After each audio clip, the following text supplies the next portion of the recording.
اعوذ باللہ من الشیطان الرجیم بسم اللہ الرحمن الرحیم یا ایہا الذین آمنوا انفقوا من طیبات ما کسبتم ومما اخرجنا لکم من الارض ولا تیمموا الخبیث منہ تنفقون ولستم بآخذیہ الا ان تغمضوا فیہ واعلموا ان اللہ غنی حمید صدق اللہ مولانا العظیم۔ بحمد اللہ آج ہمارے دورہ تفسیر القرآن کا 50واں سبق ہے۔ سورہ بقرہ آیت نمبر 267 سے ہم گفتگو کا آغاز کر رہے ہیں۔ مالک ارشاد فرماتا ہے یا ایہا الذین آمنوا، اے ایمان والو، انفقوا، خرچ کیا کرو۔ آگے بڑی اہم بات ارشاد فرمائی، من طیبات ما کسبتم، جو تم کمائی کرتے ہو اس میں جو پاکیزہ چیز ہے اس کو اللہ کی راہ میں خرچ کرنا ہے، ردی چیز نہیں دینی۔ وَمِمَّا أَخْرَجْنَا لَكُم مِّنَ الْأَرْضِ، اور زمین سے تمہارے لیے جو ہم نے نکالا ہے اس میں سے بھی اللہ کی راہ میں اعلیٰ چیز خرچ کرو، ردی چیز نہیں خرچ کرنی۔ وَلَا تَيَمَّمُوا الْخَبِيثَ مِنْهُ تُنْفِقُونَ،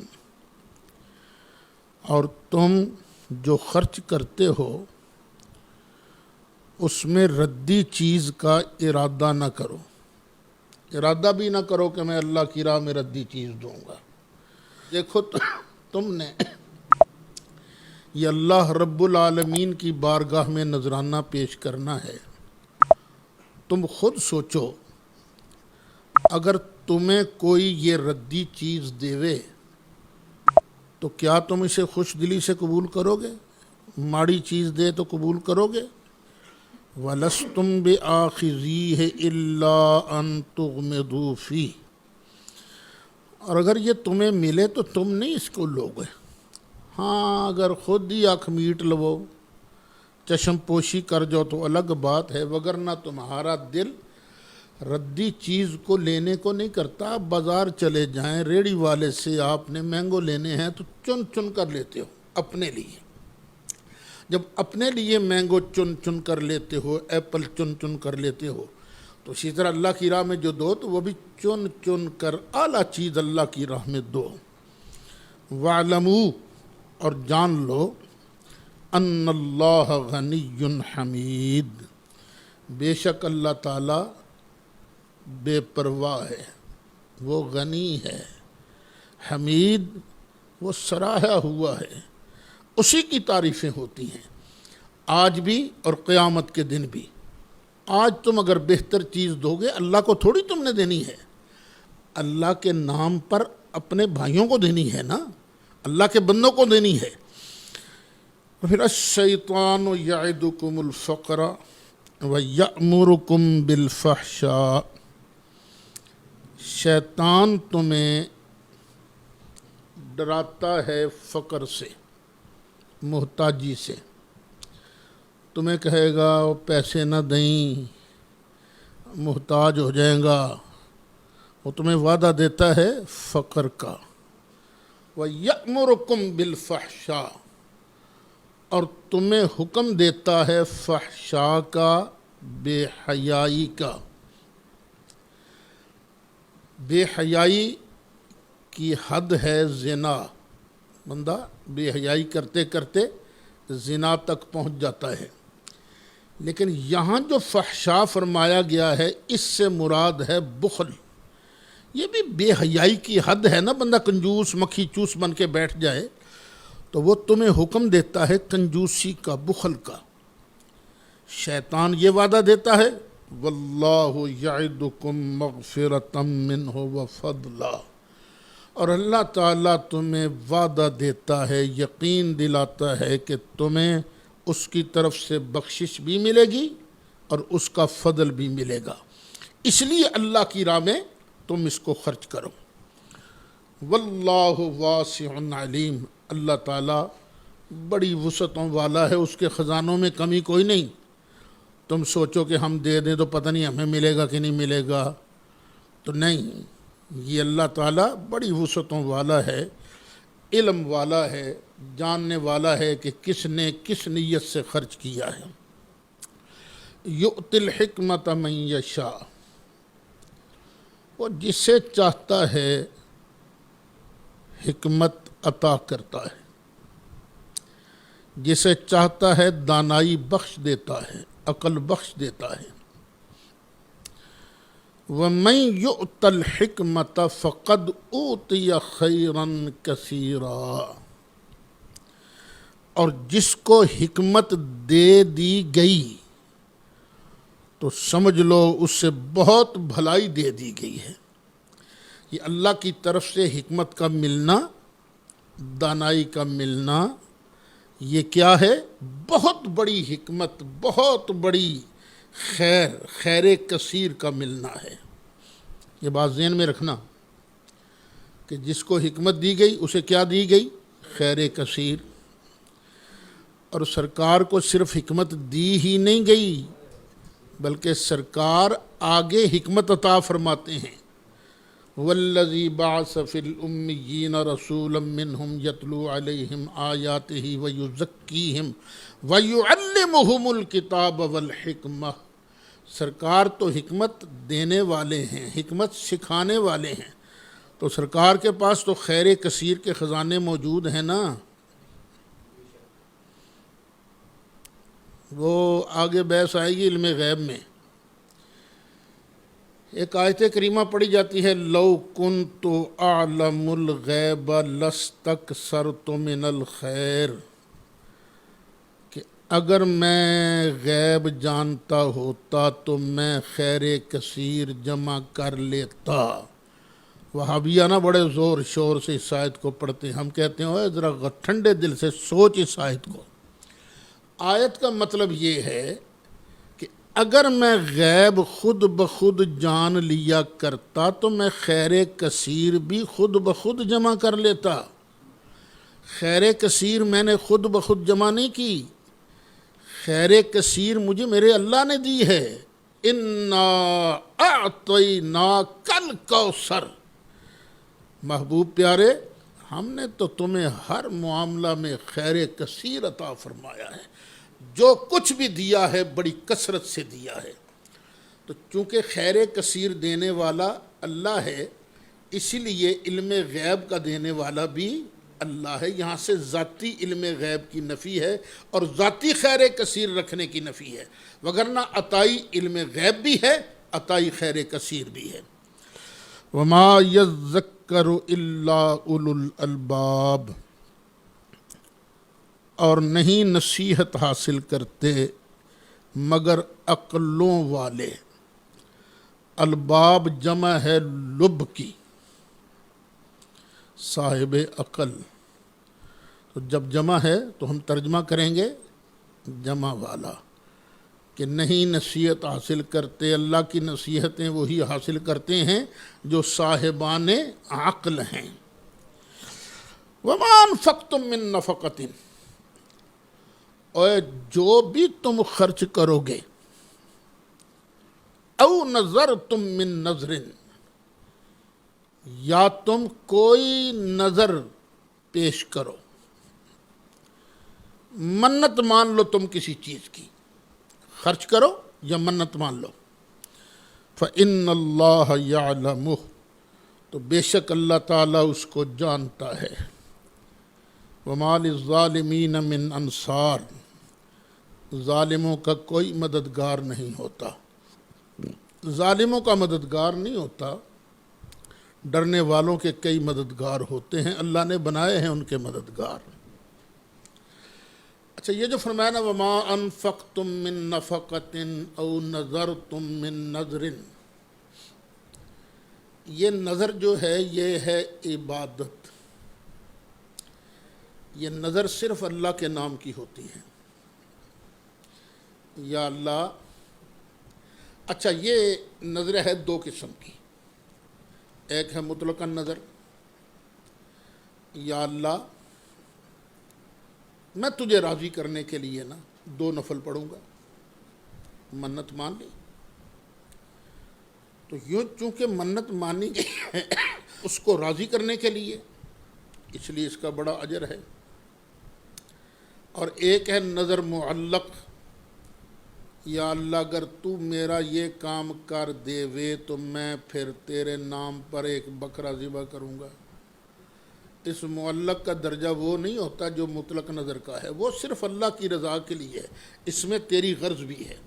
اس لیے جب بھی نظر مانو تو اپنے خالق اور مالک کی رضا کے لیے، اور نظر صرف اور صرف اللہ کے نام کی ہوتی ہے۔ یہ جو ہمارے عوام کہنے اے مرغی جی داتا صاحب دے نا دیے، 11ویں دے نا دیے مرغی، تو جلدی میں فتویٰ نہیں لگانا ان پر، پہلے سمجھانا ہے، پوچھنا ان سے تمہارا مطلب کیا ہے۔ 11ویں والے کے نام کی یہ مرغی ہے، یہ بکرا داتا صاحب کے نام کا ہے، مطلب کیا ہے؟ اگر وہ کہیں جی ہم تو ان کی عبادت کے لیے، تو ہم کہیں گے بیٹے اب کلمہ بھی دوبارہ پڑھ، نکاح بھی دوبارہ کر۔ یہ نظر جو ہے یہ عبادت ہے، یہ صرف اللہ کے لیے ہے۔ اور اگر یہ کہے کہ جناب میرا مطلب یہ ہے، یہ اللہ کے نام پر ذبح ہوگا، اللہ کی رضا کے لیے ذبح ہوگا، اور جو ثواب ملے گا نا وہ میں سرکار غوث اعظم کی بارگاہ میں نذرانہ پیش کروں گا، تو یہ جائز ہے۔ اس کو سارے ہی جائز قرار دیتے ہیں۔ میں آپ کو ایک چھوٹا سا لطیفہ سناتا ہوں۔ عیسائیوں نے ایک مرتبہ یہاں فیصل آباد میں درود و سلام کے بورڈ توڑے۔ جب بورڈ توڑے تو بڑا شور مچا، سارے ہی مکاتب فکر اکٹھے ہو گئے۔ دیوبندیوں کے یہاں ایک ہوتے تھے مولانا ضیاء القاسمی، انہوں نے مجھے ٹیلی فون کیا، یار وہ نورانی صاحب کو تو بتا کہ ہمارے شہر بڑوں کو تو پتہ ہونا چاہیے نا، اور ساتھ ہی کہنے کیا تو ہمارے ساتھ بیٹھ کے پریس کانفرنس کر سکتا ہے؟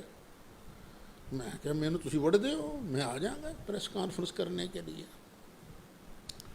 تو کچہری بازار میں اس وقت ہوٹل ہوتا تھا جیلوز ہوٹل، اب بھی پتہ نہیں ہے کہ نہیں ہے، تو وہاں انہوں نے پریس کانفرنس کا اہتمام کیا، اور واقعی انہوں نے نا کافی عزت کی میری۔ درمیان میں کرسی انہوں نے اسپیشل میرے لیے رکھی، ادھر ضیاء القاسمی صاحب بیٹھے ہیں، ادھر صاحبزادہ طارق محمود وہ بیٹھے ہیں، وہ جامعہ امدادیہ کے جو بانی تھے مولانا نذیر صاحب وہ بیٹھے ہوئے ہیں، مولانا یوسف انور اہل حدیثوں کے یہ بیٹھے ہوئے تھے۔ پریس کانفرنس تو پڑھی صاحبزادہ طارق محمود صاحب نے۔ اب اس کے بعد ضیاء القاسمی صاحب کھڑے ہو گئے، اور ضیاء القاسمی صاحب وہ خطیب آدمی تھا، انہوں نے کہا میری نگاہیں، کل ہی مجھے تاجروں نے ہاتھ جوڑ کے کہا تھا خدا کے لیے تم مولوی صاحبان اکٹھے ہو جاؤ، اب میری آنکھیں دیکھ رہی ہیں مولانا سعید اسد صاحب مناظر اسلام یہ بھی تشریف فرما ہیں، یہ بھی ہیں، یہ بھی اب اکٹھے ہو جائیں گے، فضا بدل جائے گی یہ ہو۔ اور اسی خوشی میں میں مولانا سعید اسد صاحب سے گزارش کرتا ہوں کہ ہمیں بہترین قسم کا حلوہ کھلائیں۔ وہ ہماری وہ چڑ بھی سمجھتے ہیں نا کہ حلوہ بریلویوں سنیوں کی چڑ ہے، تو میں نے فٹ کہا انشاءاللہ 11ویں شریف دا ختم پڑھ کے کھواواں گا۔ تو وہ کہنے لگے نہیں نہیں نہیں یوں نہیں، خالص اللہ کے نام کا۔ میں نے کہا بالکل خالص اللہ کے نام کی عبادت ہوگی، بس اس کا ثواب جو ہے 11ویں والے پیر کو بھیجا جائے گا۔ کہنے لگے اتنا ہے پھر تو ٹھیک ہے۔ اب جب میری باری آئی تو میں نے صحافیوں سے کہا بھی قاسمی صاحب کا مزاج تو آپ جانتے ہیں نا، بڑے شغلی مزاج کے آدمی ہیں، تو یہ انہوں نے کچھ کیا، شغل میلہ بھی کیا، لیکن بہرحال ایک بات خیر کی برآمد ہوئی ہمارا اور ان کا اتفاق ہو گیا کہ اللہ کے علاوہ کسی اور کے نام کی منت نہیں مانی جا سکتی، اور اس بات پر بھی اتفاق ہو گیا کہ عبادت اللہ کے نام کی ہوگی اور ثواب کسی اور کو بھیجا جا سکتا ہے۔ میں نے کہا میں تو بڑی دیر کا کہہ رہا ہوں، آؤ میرے ساتھ بیٹھو، یہ 3 تو جھگڑے ہیں، ہم ان جھگڑوں کو آپس میں مل کر، اس وقت سب نے وعدہ کیا بالکل کریں گے، لیکن بس وعدہ ہی ہو جاتا ہے، اس کے بعد ان تبدوا الصدقات فنعما ہی، اگر تم صدقات ظاہر کر کے دو اچھی بات ہے، لیکن نیت کیا ہونی چاہیے؟ ریاکاری کی نیت نہیں ہونی چاہیے، بلکہ نیت یہ ہونی چاہیے کہ میرے سامنے دینے سے کسی اور کو بھی ترغیب ہوگی، اس نیت سے اگر وہ سامنے ظاہر کر کے دیتا ہے تو بہتر ہے۔ بعض حضرات نے یہ بھی فرمایا کہ یہ جو صدقات واجبہ ہیں، زکوٰۃ وغیرہ، یہ ظاہر کر کے دینی بہتر ہے تاکہ اس پر زکوٰۃ خور کا وہ الزام نہ لگ سکے۔ وَإِن تُخْفُوهَا، اور اگر تم اسے چھپاؤ، وَتُؤْتُوهَا الْفُقَرَاءَ، اور فقیروں کو بالکل چھپا کر دو، فَهُوَ خَيْرٌ لَكُمْ، تو یہ تمہارے لیے زیادہ بہتر ہے۔ وہ حدیث شریف میں بھی آتا ہے نا، اللہ کے عرش کے سائے کے نیچے جو بندے ہوں گے ان میں ایک بندہ وہ بھی ہوگا جو دائیں ہاتھ سے دیتا تھا تو بائیں ہاتھ کو خبر نہیں ہوتی تھی۔ اچھا، اگر تم اس طرح کرو گے وَيُكَفِّرُ عَنْكُم مِّن سَيِّئَاتِكُم، تم غلطیاں تو کرتے ہو نا، گناہ تو کرتے ہو، تو اس طرح تم اگر دو گے اللہ کی راہ میں تو اللہ تعالیٰ تمہاری کچھ غلطیاں معاف فرما دے گا، ختم کر دے گا۔ واللہ بما تعملون خبیر، اور جو کچھ بھی تم کرتے ہو اللہ کو اس کی خبر ہے، اللہ سب کچھ جانتا ہے۔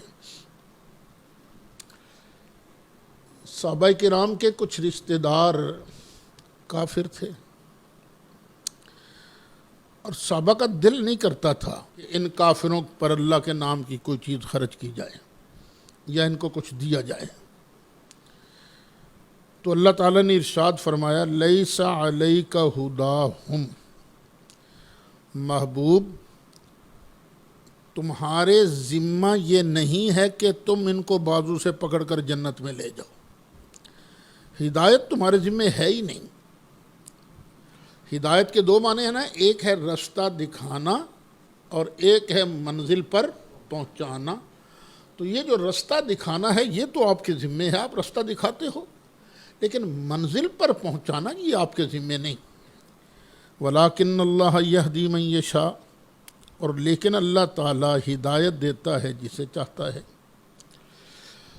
وَمَا تُنْفِقُوا مِنْ خَيْرٍ فَلِأَنفُسِكُمْ، اور تم جو بھی مال خرچ کرو گے، خیر کا معنی مال بھی، اچھی چیز بھی، تم جو بھی اچھی چیز خرچ کرو گے فَلِأَنفُسِكُمْ، تو اس میں تمہارا فائدہ ہے۔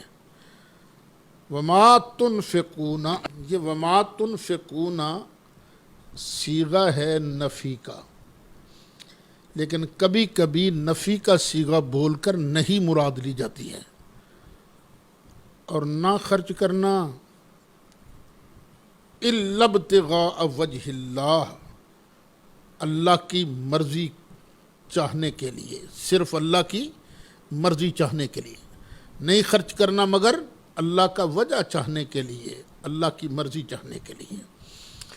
وَمَا تُنْفِقُوا مِنْ خَيْرٍ، تم جو مال بھی خرچ کرو گے، خواہ مومن کو دو خواہ کسی کافر کو دو، یوفیٰ الیکم، یا تمہیں پورا پورا اس کا اجر دیا جائے گا، وَأَنْتُمْ لَا تُظْلَمُونَ، اور تم پر ظلم نہیں کیا جائے گا۔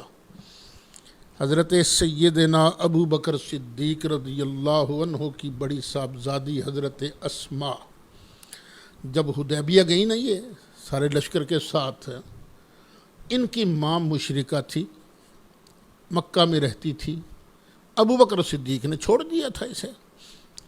وہ اپنی بیٹی کو ملنے آئی اور آن کر کہنے لگی میری کچھ مدد ہی کر. تو حضرت اسماء نے نبی کریم علیہ السلام کی بارگاہ میں عرض کیا آقا ہے تو وہ مشرکہ لیکن چاہتی ہے کہ میں اس کی کوئی مدد کروں. سرکار نے فرمایا صلیھا، نہیں اس کے ساتھ صلہ رحمی کرو تو تم جو بھی خرچ کرو گے نا اللہ تمہیں اس کا پورا اجر دے گا اور تم پر ہرگز ظلم نہیں کیا جائے گا. اب ذرا اسلام کے اس اصول کو دیکھو. وہ کلمہ نہیں پڑھ رہے ہیں، مسلمان نہیں ہیں، مشرک ہیں، لیکن اگر تم ان کو کچھ صدقات نافلہ میں سے کوئی چیز دو گے، صدقات واجبہ میں سے نہیں، صدقات نافلہ میں سے کوئی چیز دو گے تو ضائع نہیں جائے گی، اللہ تمہیں اس کا اجر عطا فرمائے گا. یہ صدقات واجبہ زکوٰۃ وغیرہ جو ہے نا یہ مسلمان اغنیاء سے لے کر یہ مسلمان فقراء پر خرچ کی جائے گی. للفقراء الذین احصروا فی سبیل اللہ. اب اللہ کریم خاص ترغیب دے رہا ہے ایک خاص طبقے کو مال دینے کی. یہ جو تم مال دیتے ہو نا ان فقیروں کو ضرور دو. احصروا فی سبیل اللہ، جو اللہ کی راہ میں روک دیے گئے ہیں. یہ کون تھے؟ اصحاب صفہ. ان کا کام یہ تھا پڑے رہتے تھے صفہ چبوترے پر. 300 یا 400 ان کی تعداد تھی. ان کا کام تھا صرف دین سیکھنا بس. یا کبھی جہاد کے لیے ضرورت پڑے تو جہاد کے لیے جانا. کوئی ان کا کاروبار نہیں تھا، نہیں چلتے تھے کسی جگہ بھی، بس پڑے رہتے تھے، دین سیکھتے تھے اور جہاد کے لیے جانا ہوتا تو جاتے. تو اللہ فرماتا ہے ان فقراء کو دو جو روکے گئے ہیں اللہ کی راہ میں. لا یستطیعون ضربا فی الارض، یہ زمین میں چلنے کی سکت ہی نہیں رکھتے. یحسبہم الجاہل اغنیاء من التعفف. جو ناواقف ہے نا ان کو دیکھے گا کہے گا مالدار آدمی ہے. کیوں سمجھے گا مالدار آدمی ہے؟ اس لیے کہ سوال نہیں کرتے، یہ مانگتے نہیں ہیں، بس ٹھیک ہے اللہ جو بھیج دے گا بھیج دے گا. تعرفہم بسیماہم، لیکن تو ان کو نہ ان کے چہروں سے پہچان لے گا. لا یسألون الناس الحافا، کبھی کسی طریقے سے سوال کرنا پڑ جائے تو کر لیتے ہیں لیکن پیچھے نہیں پڑ جاتے کہ نہیں مینوں ضرور دیو مینوں ضرور دیو. نہ لا یسألون الناس الحافا. تو یہ لوگ جو ہیں یہ تمہارے اموال کے صحیح حقدار یہ ہیں. اس لیے میں کہتا ہوں یہ جو دینی مدارس میں طلباء آ جاتے ہیں کوئی اور کام نہیں کرتے، یہ صرف دین سیکھتے ہیں. دین، اور یہ دین سیکھنا جو ہے یہ کس کے فائدے میں ہے؟ ان کے اپنے فائدے میں بھی ہے اور پوری امت جو ہے اس کی نسلوں کی بقا بھی دین کے سیکھنے میں ہے. تو میں نے کہا تھا ایک بار پہلے بھی کہ چلو تم دینی مدارس کو بند کر دو گے. حکومتوں کی کوشش ہوتی ہے نا مولوی تو چپ ہی ہو جان تو چنگا ہے کہ مولوی ختم ہو جائیں دینی مدارس بند ہو جائیں. تو میں بھی آلو چھولے کی ریڑھی لگا لوں گا، میرے بچے بھی کوئی نہ کوئی کام کر لیں گے، دنیا ہی کمانی ہے نا تو کوئی نہ کچھ کام کر لیں گے. لیکن بالکل دین سیکھنا بند ہو جائے گا تو 20-25 سال بعد لوگوں تمہارا کیا حال ہوگا؟ تمہاری ساری اولادیں یا یہودی بن جائیں گی یا عیسائی بن جائیں گی یا چوڑے چمار بن جائیں گے، کوئی پتہ نہیں ہوگا دین کا. تو ان علماء کو، ان دینی طلباء کو اپنے لیے، اپنی اولادوں کے لیے ان کو اپنا محسن سمجھو، ان کی قدر کرو. تم دیکھو کہ پاس میں پڑوس میں مدرسہ ہے، اہل سنت کا مدرسہ ہے تو ٹھیک ہے، جو صاحبان ثروت ہیں ان کی ضروریات کا خیال رکھیں. تو یہ ضروریات کا خیال رکھیں گے اگر اللہ کی رضا کے لیے تو اللہ تعالیٰ وما تنفقوا من خیر، تو تم جو بھی خیرات کرو گے نا، جو بھی مال خرچ کرو گے فإن اللہ بہ علیم، بے شک اللہ تعالیٰ اس کو جانتا ہے.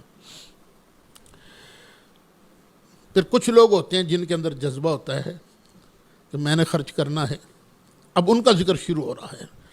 الذین ینفقون اموالہم باللیل والنہار، وہ لوگ جو اپنے مال خرچ کرتے ہیں رات میں بھی دن میں بھی، سرًا چھپا کر بھی، وعلانیۃً ظاہر کر کے بھی، فلہم اجرہم عند ربہم، ان کے لیے اجر ان کے رب کے پاس ہے۔ جس دن اللہ ان کو اجر عطا فرمائے گا نا، تو اس وقت بخیل، کنجوس، مکھی چوس سوچیں گے کاش وہ جو پیسہ ہمارا بینکوں میں سڑ گیا، بعد میں اولاد کھا گئی، ہمیں تو دنیا میں فائدہ بھی نہیں ہوا اس کا، اگر میں نے اپنے لیے بھیج دیا ہوتا، اللہ کی راہ میں خرچ کیا ہوتا، تو آج مجھے بھی یہاں مایوس تو نہ ہونا پڑتا نا۔ تو اللہ فرماتا ہے ان کے لیے بڑا اجر ہے رب کے پاس، ولا خوف علیہم ولا هم یحزنون، اور نہ ان کو کچھ خوف ہوگا اور نہ یہ غمگین ہوں گے۔ اچھا، اب یہاں تھا کہ اللہ کی راہ میں خرچ کرو، اور خرچ ہوتا ہے مال پاس ہو تو، اگر مال پاس نہیں تو خرچ کیسے کرو گے؟ اب مال کیسے پاس ہوتا ہے؟ یا کوئی بندہ ملازمت کرتا ہے، یا کوئی بندہ تجارت کرتا ہے، اس طرح کی چیزوں سے نا مال پاس ہوتا ہے۔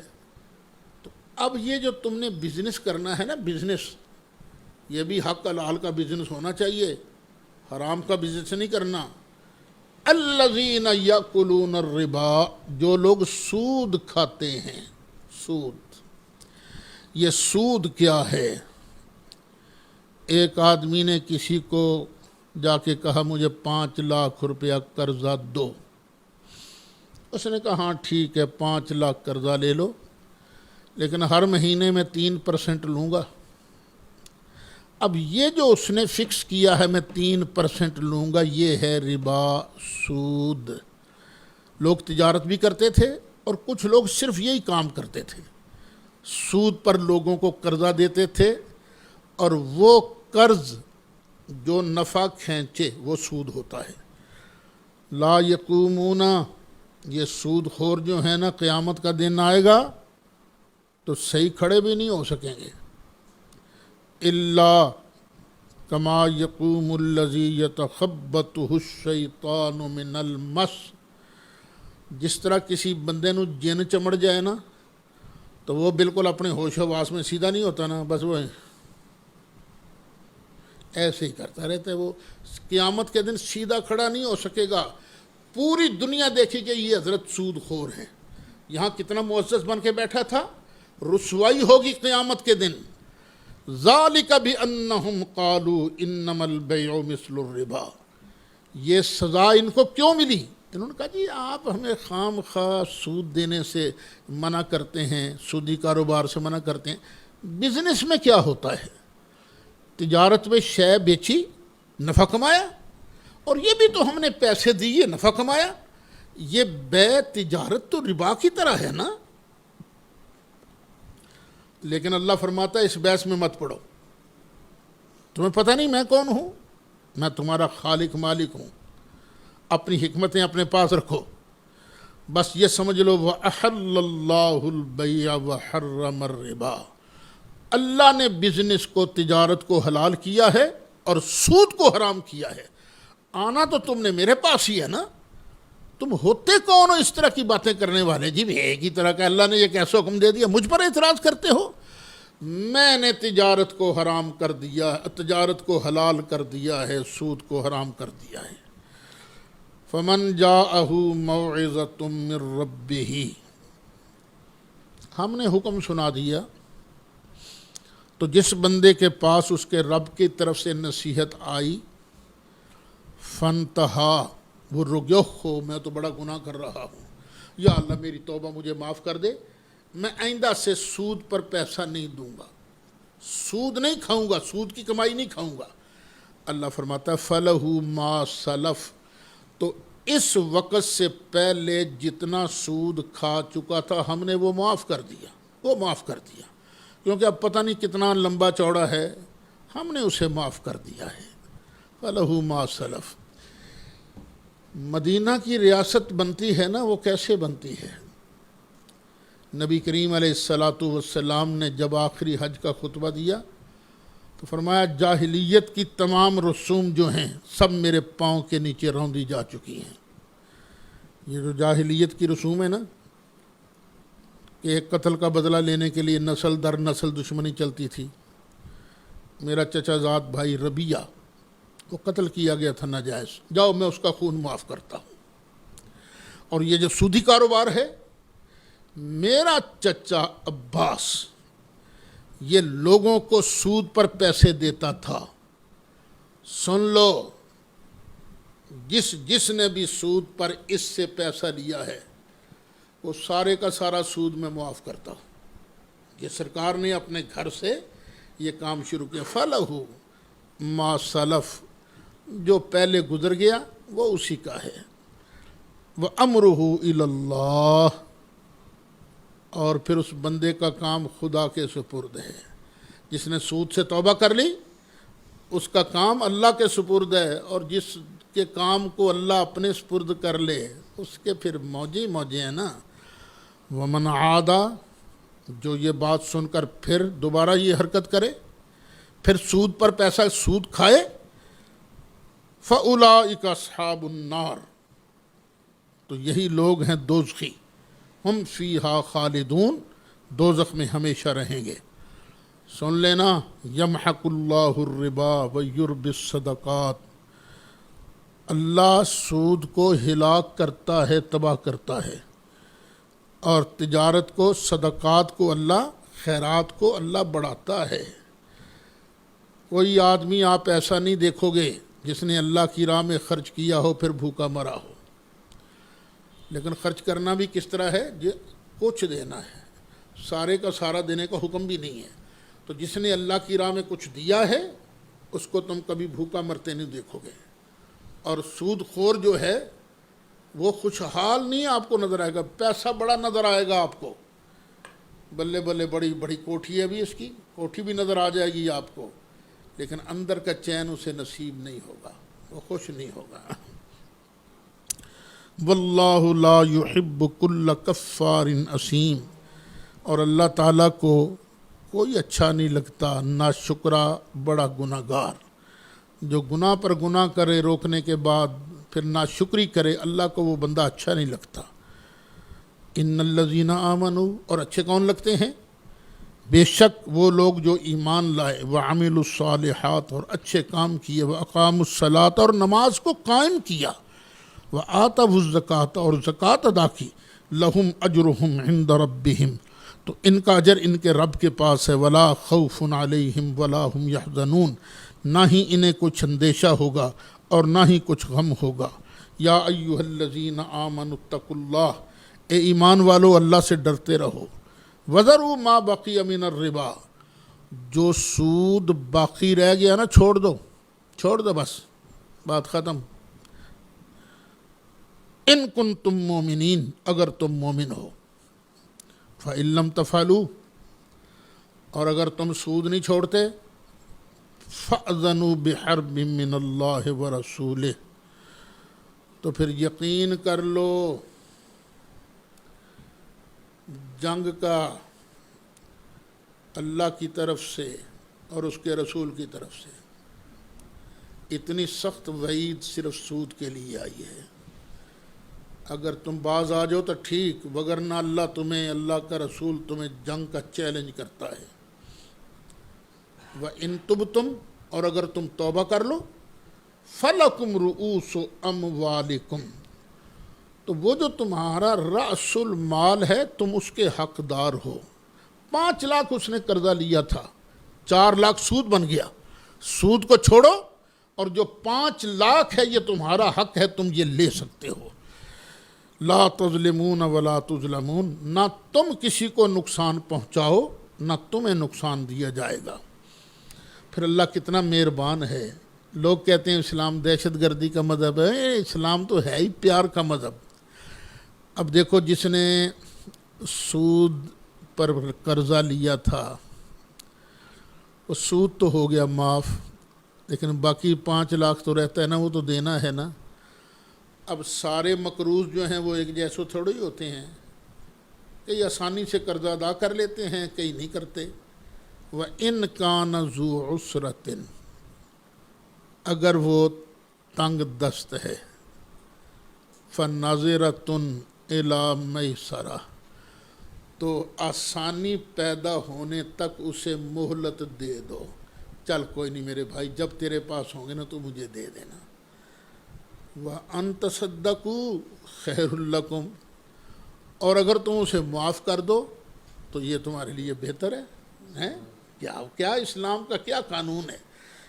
ان کنتم تعلمون، اگر تم جانتے ہو، اگر تم خدا تعالیٰ کی بات پر یقین رکھتے ہو نا، تو یہ صدقہ کر دینا، معاف کر دینا تمہارے لیے بہت بہتر ہے۔ وَاتَّقُوا يَوْمًا تُرْجَعُونَ فِيهِ إِلَى اللَّهِ، اور اس دن سے ڈرو جس دن میں تم نے اللہ کی طرف لوٹ کے جانا ہے، ڈرو اس دن سے۔ ثُمَّ تُوَفَّى كُلُّ نَفْسٍ مَا كَسَبَتْ، پھر ہر جان کو اس کی کمائی کا پورا پورا اجر دیا جائے گا۔ توفا، پورا پورا اجر دیا جائے گا۔ توفا یتوفا، اس کا معنی ہوتا ہے پورا پورا دینا۔ اخذ الشیء وافیہ، کسی شے کو پورا پورا لے لینے کی، یاد رکھنا تیسرے سپارے میں جب آئے گی نا آیت یا عیسیٰ انی متوفی کا، اس پر میں اس پر بحث کروں گا، وہ حیات عیسیٰ علیہ السلام والی، تو اس کا اصل معنی فوت ہونا نہیں ہوتا، بلکہ ثم توفا، پھر پورا پورا اجر دیا جائے گا، کل نفس، ہر جان کو، ما کا سبب جو اس نے کمایا، وہم لا یظلمون، اور وہ ان پر ظلم نہیں کیا جائے گا۔ کل آیت گزری تھی جو پورے قرآن پاک میں سب سے عظمت والی آیت تھی۔ کون سی آیت تھی وہ؟ آیت الکرسی۔ اور اب جو آیت آ رہی ہے یہ پورے قرآن پاک میں لفظوں کے اعتبار سے سب سے بڑی آیت ہے، سب سے لمبی آیت یہی ہے۔ اسے کہتے ہیں آیت مداینہ، آیت دین، آیت مداینہ، یعنی جب کوئی بندہ کسی سے قرضہ ورضہ لے تو اب اس کے مسائل بیان ہو رہے ہیں۔ سود کے مسائل میں سود تو ختم ہو گیا نا، لیکن قرضے کا مسئلہ تو باقی تھا نا، اب اس کو بیان ہو رہا ہے۔ یا ایہا الذین آمنوا، اے ایمان والو، اذا تداینتم بدین، جب تم قرضے کا معاملہ کرو، الی اجل مسمی، ایک مقررہ مدت تک، فاکتبوہ، تو لکھ لیا کرو۔ کسی نے کہا جناب مجھے 10 لاکھ روپیہ قرضہ چاہیے، آپ دینے کو تیار ہیں لیکن اس کو لکھ لو تاکہ بعد میں پھڈا نہ بنے۔ اچھا، وَلْيَكْتُبْ بَيْنَكُمْ كَاتِبٌ بِالْعَدْلِ، اس وقت ہر بندہ تو لکھنا نہیں نہ جانتا تھا، چند لوگ تھے، تو اللہ فرماتا ہے کہ جو لکھنے والا ہے نا اس کو عدل اور انصاف کے ساتھ لکھنا چاہیے۔ جو تمہارے درمیان لکھنے والا ہو وہ عدل اور انصاف کے ساتھ لکھے۔ وَلَا يَأْبَ كَاتِبٌ أَن يَكْتُبَ كَمَا عَلَّمَهُ اللَّهُ فَلْيَكْتُبْ، جس کو اللہ تعالیٰ نے لکھنے کی صلاحیت دی ہے اس کو اگر لکھنے کے لیے بلایا جائے، یار ساڈا قرضے دا مسئلہ ہونے لگا، چل ذرا تو لکھ ہی دے، اور اس کو کوئی اور مجبوری بھی نہیں ہے، اس کو چاہیے کہ آئے اور لکھے جیسے اللہ نے اس کو سکھایا ہے۔ ولا یابا، اور نہ انکار کرے، کاتب لکھنے والا، ان یکتب لکھنے سے، ان مصدریہ ہے نا، فعل مضارع پر داخل ہو تو مصدر کا معنی دیتا ہے، کما علمہ اللہ، جیسے کہ اللہ نے اس کو علم دیا ہے، فلیکتب، تو اسے چاہیے کہ وہ لکھے۔ اب جب لکھا جاتا ہے تو ظاہر کاتب نے اپنی طرف سے تو نہیں لکھنا نا، اس کو تو کوئی لکھوائے گا تو وہ لکھے گا نا۔ اب لکھوائے کون؟ دو فریق ہیں نا، ایک نے قرضہ دینا ہے، ایک نے قرضہ لینا ہے، تو جس نے دینا ہے نا وہ نہیں لکھوائے گا، جس نے لینا ہے وہ لکھوائے گا۔ میں اس سے 10 لاکھ روپیہ لے رہا ہوں 1 سال کی مدت کے لیے، میں اس تاریخ تک ادا کر دوں گا۔ یہ لکھوائے گا کون؟ لینے والا۔ وَلْيُمْلِلِ الَّذِي عَلَيْهِ الْحَقُّ، اور چاہیے کہ املا کروائے، لکھوائے وہ بندہ جس پر حق آتا ہے۔ وَلْيَتَّقِ اللَّهَ رَبَّهُ، اور اس کو چاہیے کہ اللہ سے ڈرے جو اس کا رب ہے۔ وَلَا يَبْخَسْ مِنْهُ شَيْئًا، اور لکھنے والا کوئی کمی نہ کرے اس کو فائدہ پہنچانے کے لیے، اس کو فائدہ پہنچانے کے۔ وَلَا يَبْخَسْ مِنْهُ شَيْئًا، اور نہ کمی کرے اس میں کسی چیز کی۔ اچھا، اب جس نے قرضہ لینا ہے بعض اوقات وہ عقل والا ہی نہیں ہوتا، یا اتنا بوڑھا ہے کہ وہ صحیح وہ بات نہیں کر سکتا۔ فَإِنْ كَانَ الَّذِي عَلَيْهِ الْحَقُّ سَفِيهًا أَوْ ضَعِيفًا أَوْ لَا يَسْتَطِيعُ أَنْ يُمِلَّ، پھر جس پر حق آتا ہے، جس نے قرضہ لینا ہے، وہ بے عقل ہے یا کمزور ہے یا لکھا نہیں سکتا، تو چلو وہ نہ لکھوائے۔ ان یمل ہوا فلیملل ولیہ بالعدل، وہ لکھوا نہیں سکتا تو پھر جو اس کا وارث ہے نا، وہ عدل و انصاف کے ساتھ وہ لکھوائے۔ جس نے قرضہ لینا ہے اس کا وارث لکھوائے۔ کب؟ جب وہ خود لکھوا نہیں سکتا۔ پھر اور بات بھی سنو، وَاسْتَشْهِدُوا شَهِيدَيْنِ مِن رِجَالِكُمْ، 2 گواہ بھی بنا لینا، جو مردوں میں سے 2 گواہ بنا لینا کہ بھئی یہ قرضہ دیا گیا ہے۔ فَإِن لَّمْ يَكُونَا رَجُلَيْنِ، اگر 2 مرد گواہ نہ ملیں،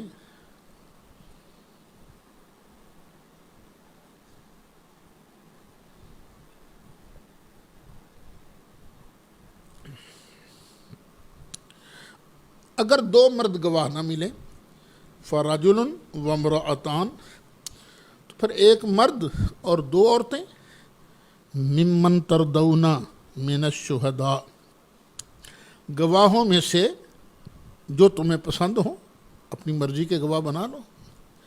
اچھا، یہ 2 عورتیں کیوں رکھی ہم نے؟ ان تضل احداہما، کہ اگر ایک بھول جائے دونوں میں سے، فتذکر احداہما الاخری، تو وہ جو ایک ہے نا دوسری، وہ دوسری کو یاد کرا دے، بھولنے والی کو یاد کرا دے۔ ولا یأبی الشہداء اذا ما دعوا، کبھی کبھی پھڈا بھی پڑ جاتا ہے نا، تو جو 2 گواہ بنائے گئے تھے اگر ان کو بلایا جائے تو وہ آنے سے انکار نہ کریں، حق سچ کی گواہی دیں۔ ولا تسأموا ان تکتبوہ صغیرا او کبیرا الی اجلہ، یہ جو رقم لکھنی ہے نا، چھوٹی ہو یا بڑی، ایک مقررہ مدت تک جو رقم لکھنی ہے نا، اس لکھنے کو بوجھ نہ سمجھو اور چھوڑو جی پھر لکھا لیں گے، کر لیں گے، یہ بعد میں پھڈے پڑتے ہیں۔ ذالکم مقسط عند اللہ، یہ اللہ کی بارگاہ میں انصاف، زیادہ انصاف والی بات ہے۔ وَأَقْوَمُ لِلشَّهَادَةِ، اور اس میں گواہی بھی ٹھیک رہتی ہے، مسئلہ ٹھیک رہتا ہے۔ وَأَدْنَىٰ أَلَّا تَرْتَابُوا، اور یہ زیادہ قریب ہے اس بات کے کہ تمہیں شک نہ پڑے۔ جب لکھت پڑھت ہو گئی ہوگی، 2 گواہ بھی بن گئے ہیں، تو اب نہ شک پڑے گا نہ کوئی پھڈا پڑے گا۔ اچھا، ہر جگہ پیسہ لینے دینے میں لکھنا ضروری نہیں ہے۔ الا ان تکون تجارتا حاضرتا تدیرونہا بینکم، ہاں سودا دست بدست ہو، تم گئے، ہاں جی یہ مشینری کتنے کی ہے جی؟ 2 کروڑ روپے کی، ٹھیک ہے یہ لو پیسے۔ اب لکھنا کوئی ضروری نہیں ہے، وہ رسید بنا دے تو اچھا ہے، ٹیکس ویکس سے بچنے کے لیے۔ تو جب سودا دست بدست، جس طرح آپ چھوٹی دکانوں پر جاتے ہیں، 2 کلو چینی دیں، تو اب کیا لکھت پڑھت ہوتی ہے؟ نہیں ہوتی، تو اللہ تعالیٰ نے یہ معاف کیا ہے۔ فَلَيْسَ عَلَيْكُمْ جُنَاحٌ أَلَّا تَكْتُبُوهَا، پھر تم پر کوئی گناہ نہیں کہ تم اس کو نہ لکھو۔ وَأَشْهِدُوا، اذا تبایعتم، ویسے جب خرید و فروخت کیا کرو تو گواہ بنا لیا کرو، تاکہ دکاندار یہ نہ آکھے اوے شاپر کتوں چک کے لے چلے تو گواہ کوئی نہ کوئی بنا لیا کرو۔ ولا یضار کاتب ولا شہید، یہ جو ہے نا لا یضار، یہ مجہول کا صیغہ بھی بن سکتا ہے، معروف کا صیغہ بھی بن سکتا ہے۔ اگر معروف کا صیغہ بنائیں تو ترجمہ ہوگا اور نہ نقصان دیوے کوئی لکھنے والا اور نہ گواہ، گواہ بھی نقصان نہ دیوے اور لکھنے والا بھی نقصان نہ دے۔ اور اگر اس سے فعل مجہول کے طور پر پڑھا جائے ولا یضار، تو ترجمہ کیا ہوگا نہ ضرر دیا جائے کوئی لکھنے والا اور نہ ہی گواہ، یعنی کوئی پارٹی میں گواہ مانو تو لکھنے والے کو تنگ نہ کرنا شروع کرے۔ وَإِن تَفْعَلُوا، اور اگر تم یہ کام کرو گے فَإِنَّهُ فُسُوقٌ بِكُمْ، تو یہ تمہارا فسق ہوگا، یہ تمہارا گناہ ہوگا۔ وَاتَّقُوا اللَّهَ، اور اللہ سے ڈرو۔ وَيُعَلِّمُكُمُ اللَّهُ، اور دیکھو یہ اللہ تمہیں سکھا رہا ہے نا زندگی کیسے بسر کرنی ہے۔ اللہ تمہیں آخرت کے معاملات بھی سکھاتا ہے اور دنیا کے معاملات بھی سکھاتا ہے۔ وَاللَّهُ بِكُلِّ شَيْءٍ عَلِيمٌ، اور اللہ تعالیٰ ہر چیز جانتا ہے۔ پہلے مسئلہ تھا کہ بندہ گھر میں ہے، یہیں کسی سے قرضہ لینے کی ضرورت پیش آ گئی۔ اب ہے کہ بندہ گھر میں نہیں ہے، سفر میں ہے، وہاں پیسے مک گئے، اب وہاں کسی سے چیز لینے کی ضرورت ہے، تو اب کیا ہوگا؟ وَإِن كُنتُمْ عَلَىٰ سَفَرٍ، اور اگر تم سفر میں ہو، وَلَمْ تَجِدُوا كَاتِبًا، اور تمہیں کوئی لکھنے والا ملتا نہیں، تو پھر کیا کرو؟ فَرِحَانٌ مَقْبُوضَةٌ، تو کوئی چیز جس سے پیسہ لینا ہے نا اس کے قبضے میں گروی رکھ دو کہ پا تو آ رکھ لے، جدوں میں پیسے دے دیاں گا تو تیرے کو چیز لے لاں گا، تو گروی رکھ دے جو اس کے قبضے میں دی گئی ہو۔ فَإِنْ أَمِنَ بَعْضُكُمْ بَعْضًا، پھر اگر اعتبار ہے ایک کو دوسرے پر، یعنی تعلقات ہی ایسے ہیں، بڑا اعتبار ہے، تو فَلْيُؤَدِّ الَّذِي اؤْتُمِنَ أَمَانَتَهُ، تو جس بندے کو امین بنایا گیا ہے، اعتبار کی صورت میں گروی چیز رکھی نہیں گئی، امین بنایا گیا ہے جس کو بھی، تو اس کو کیا؟ فَلْيُؤَدِّ الَّذِي اؤْتُمِنَ أَمَانَتَهُ، وہ اپنی امانت ادا کرے، ڈنڈی نہ مارے۔ وَلْيَتَّقِ اللَّهَ رَبَّهُ، اور ڈرتا رہے اللہ سے جو کہ اس کا رب ہے۔ وَلَا تَكْتُمُوا الشَّهَادَةَ، گواہی کو چھپانا نہیں ہے۔ یہ تو دنیاوی معاملات ہیں نا، ان معاملات میں گواہی نہیں چھپانی، اور یہ جو دینی معاملات ہیں اس میں گواہی کا چھپانا تو اور بڑا جرم ہوگا۔ یہودی مولوی یہی تو کرتے تھے نا۔ وَمَن يَكْتُمْهَا، اور جو اس گواہی کو چھپائے گا، فَإِنَّهُ آثِمٌ قَلْبُهُ، تو اس کا دل جو ہے گنہگار ہے۔ اب شیعہ مولویوں کو، ذاکروں کو دیکھ لو، دین کی گواہی کو کس طرح چھپاتے پھرتے ہیں۔ کیا فیس بک پر دھڑلے سے نہیں کہتے علی اللہ نہیں ہے، علی تو اللہ کا خالق ہے، علی تو اللہ کا رازق ہے؟ کیا بکواس ہے یہ، جو خام خواہ دین کی باتیں چھپاتے ہیں۔ واللہ بما تعملون علیم، اور اللہ تعالیٰ جو تم کرتے ہو سب کچھ جانتا ہے۔ للہ ما فی السماوات وما فی الارض، جو کچھ بھی آسمانوں میں ہے اور جو کچھ بھی زمین میں ہے سب اللہ کے لیے ہے۔ کیوں لمبا ہو رہا ہے سبق؟ وَإِن تُبْدُوا مَا فِي أَنفُسِكُمْ، جو تمہارے دلوں کے اندر ہے نا، تم ان کو ظاہر کرو، او تخفو ہو یا نہ ظاہر کرو، چھپا لو، یحاسبکم بہ اللہ، وہ تو جانتا ہے نا، وہ تو ایک ایک چیز کا تم سے حساب لے گا. فَيَغْفِرُ لِمَن يَشَاءُ وَيُعَذِّبُ مَن يَشَاءُ، جسے چاہے گا بخش دے گا اور جسے چاہے گا سزا دے گا. واللہ علی کل شیء قدیر، اور اللہ ہر چیز پر قادر ہے. آمن الرسول بما انزل الیہ من ربہ والمؤمنون، رسول ایمان لایا اس چیز پر جو اس کے رب نے اس کی طرف نازل کی. رسول نے اس چیز کو ماننا، اس پر ایمان لایا. صرف رسول ہی نہیں، والمؤمنون، اور باقی مومن بھی ایمان لائے. دھیان سے ان لفظوں کو یاد رکھنا. شیعہ کہتے ہیں ہاں ابو بکر تو ایمان لائے تھے، پر علی تو خود ایمان ہے نا، وہ ایمان نہیں لائے. اور رسول اللہ جب ایمان لائے تو تم حضرت علی کو بے ایمان کہنا چاہتے ہو کہ وہ ایمان ہی نہیں لائے؟ یہ قرآن کی آیت بتا رہی ہے رسول اللہ بھی ایمان لائے تھے اور مولا مرتضیٰ بھی، ہر مومن ایمان لایا تھا.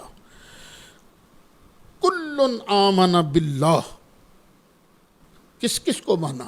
سب نے مانا اللہ کو، وملائکتہ، اور اس کے فرشتوں کو، وکتبہ، اور اس کی کتابوں کو، اور اس کے رسول، ورسلہ، اور اس کے رسولوں کو. اب تقویت الایمان والے مولوی اسماعیل دہلوی کی بات غلط ثابت ہو رہی ہے، جو اپنی کتاب تقویت الایمان میں 3 جگہ لکھتا ہے صرف اللہ ہی کو مانو، کسی اور کو مت مانو. اللہ کیا فرماتا ہے؟ سب نے مانا اللہ کو اور اس کے فرشتوں کو اور اس کی کتابوں کو اور اس کے رسولوں کو. لا نفرق بین احد من رسلہ، ہم اللہ کے رسولوں کے درمیان فرق نہیں کرتے کہ اس کو مانیں گے اس کو نہیں مانیں گے. فرق کس میں ہے؟ یہ ماننے نہ ماننے میں. ہم سب کو مانیں گے. دوسرا ترجمہ یہ ہے ہم نفس نبوت میں فرق نہیں کرتے. سب نبی نفس نبوت میں برابر ہیں، کوئی ذلی نہیں، کوئی بروزی نہیں، سب نفس نبوت میں برابر ہیں. کسی کی نبوت بالذات نہیں، کسی کی نبوت بالعرض نہیں، جس طرح قاسم نانوتوی نے کہا ہے لا نفرق بین احد من رسلہ. وقالوا سمعنا واطعنا، اور عرض کیا ہم نے سنا اور ہم نے مانا. غفرانک ربنا، اے ہمارے رب تیری بخشش چاہیے، تیری معافی چاہیے. وَإِلَيْكَ الْمَصِيرُ، اخیر تو ہم نے تیری طرف ہی پلٹ کے آنا ہے نا. لا یکلف اللہ نفسا الا وسعها، گھبرانا نہیں ہے، اللہ کسی بندے پر اس کی وسعت سے زیادہ بوجھ نہیں ڈالتا.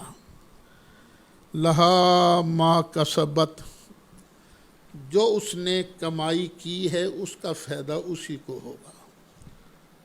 وعلیہا مکتسبت، اور جو گناہ کمایا ہے اس کا بوجھ بھی اسی پر ہوگا. نیکی کی ہے تو فائدہ بھی اسی کو ہوگا، اور اگر گناہ کمایا ہے تو نقصان بھی اسی کو ہوگا. پھر آگے کہ ہاں تو بندہ تو میرا ہی ہے نا، چل میری بارگاہ میں یوں عرض کر. محبوب کے صدقے کیا کیا نعمتیں مل رہی ہیں. عرض کر ربنا لا تؤاخذنا ان نسینا او اخطأنا، اے ہمارے پروردگار ہمیں نہ پکڑنا اگر ہم بھول جائیں یا غلطی کر بیٹھیں. والا غلطیاں بھی ہوتی ہیں، بھول بھی جاتے ہیں، تیری مہربانی پکڑنا نہ. اور دیکھو مزے کی بات یہ سکھا کون رہا ہے؟ اللہ. دیکھو نا اللہ کی مہربانی ہے نا سرکار کے صدقے سے.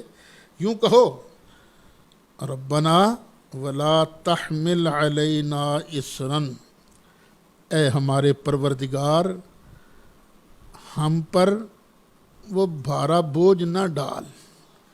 کما حملتہ علی الذین من قبلنا، جس طرح کہ تو نے ہم سے پہلے لوگوں پر بھاری بوجھ ڈالا تھا نا، یا اللہ ہم پر وہ بوجھ نہ ڈال. کپڑا پلیت ہو جاتا تھا تو دھونے سے پاک نہیں ہوتا تھا، کینچی سے کاٹنا پڑتا تھا. یا اللہ یہ بھاری بوجھ ہیں، یہ ہم پر نہ ڈال. ربنا ولا تحملنا ما لا طاقت لنا به، یا اللہ ہم پر وہ بوجھ نہ ڈال جو ہم اٹھانے کی طاقت نہ رکھتے ہوں۔ یا اللہ جڑا پار اسی چاہ نہ سکیے سانو چوائیں نہ، واعف عنا، اور یا اللہ ہمیں معاف کر دے، واغفر لنا، اور یا اللہ ہمیں بخش دے، ورحمنا، یا اللہ ہم پر رحم کر دے، انت مولانا، تو ہی تو ہمارا مولا ہے، تو ہی ہمارا مالک ہے، فانصرنا علی القوم الکافرین، تو کافروں کی قوم کے مقابلہ میں، وہ لوگ جو کافر ہیں ان کے مقابلہ میں مالک تو ہماری مدد فرما۔ الحمدللہ سورۃ بقرہ ختم ہوئی، اور یہاں ایک مسئلہ اور عرض کرتا چلوں، جب جنازہ کے بعد ہم دعا مانگتے ہیں، دعائے مغفرت، پہلے بتا چکا ہوں نہ یہ فرض ہے، نہ واجب ہے، نہ سنت موقدہ ہے۔ جنازے کے بعد دعا امر مستحب ہے، اگر کسی نے نہیں مانگی تو اس پر کوئی گناہ نہیں ہے، لیکن جو دعا مانگتے ہیں اس کو روکنے کے لیے کئی طریقے اختیار کیے جاتے ہیں۔ ایک عام سوال یہ کہ دعا، جنازہ تو خود دعا ہے نا، تو دعا کے بعد دوسری دعا کا کیا مطلب ہوا؟ یہ کیا بچوں والی بات ہے؟ قرآن پاک کی اس آیت کو دیکھو نا، ربنا لا تؤاخذنا ان نسینا او اخطانا، ایک دعا ہے۔ اب اس کے بعد دوسری دعا، ربنا ولا تحمل علینا اصرا کما حملتہ علی الذین من قبلنا، دوسری دعا آ گئی نا اس کے بعد۔ تیسری دعا، ربنا ولا تحملنا ما لا طاقت لنا بہ، تیسری دعا آ گئی۔ واعف عنا، چوتھی۔ واغفر لنا، پانچویں۔ ورحمنا، چھٹی۔ انت مولانا فانصرنا علی القوم الکافرین، 7 دعائیں تو آ گئی نا۔ ایک دعا کے بعد اگر 7 دعائیں آ سکتی ہیں تو وہاں کیا حرج ہے؟ بھی کیا تکلیف ہے آپ کو؟ اللہ سے مانگنا ہے نا، تم سے تھوڑی مانگنا کو سن چندہ دے، وہ تو اللہ سے مانگنا، یا اللہ ہماری بھی بخشش کر دے اور اس کی بھی بخشش کر دے۔ مولا صلی وسلم دائما ابدا